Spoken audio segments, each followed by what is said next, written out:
Hello বন্ধুরা, কেমন আছো? আমি আজকে তোমাদের শেখাবো একার যুক্ত 3 বর্ণের শব্দ।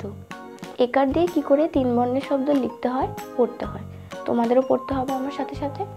খুবই সোজা। ল একারে লে, খ ক লেখক। দন্ত স একারে সে, ব ক সে বক। দন্ত স একারে সে, গয়রস্যু দন্ত ন সেগুন। ম হ একারে হে, তালিবস্য মহেশ। ছয়কারে ছে, দ দন্ত ন ছেদন। কয়কারে কে, ব ল কেবল।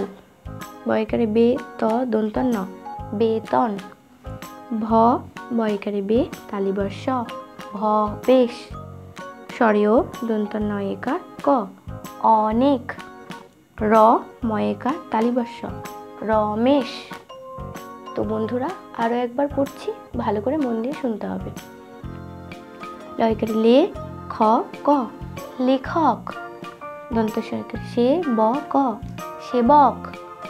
দন্ত স একার গয়রস্যু দন্ত ন সেগুন।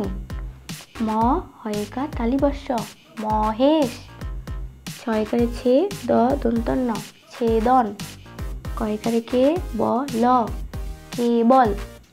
বয়কারে বে, ত দন্ত ন বেতন। ভ বয়কার তালিবস্য ভবেশ। স্বরেও দন্ত ন একার ক অনেক। র বসন র ময়কার তালিবস্য রমেশ। এই শব্দগুলো তোমরা ভালো করে মন দিয়ে পড়বে আর লেখার প্র্যাকটিস করবে, তাহলে খুব তাড়াতাড়ি শিখতে পারবে তোমরা 3 বর্ণের একার যুক্ত শব্দ।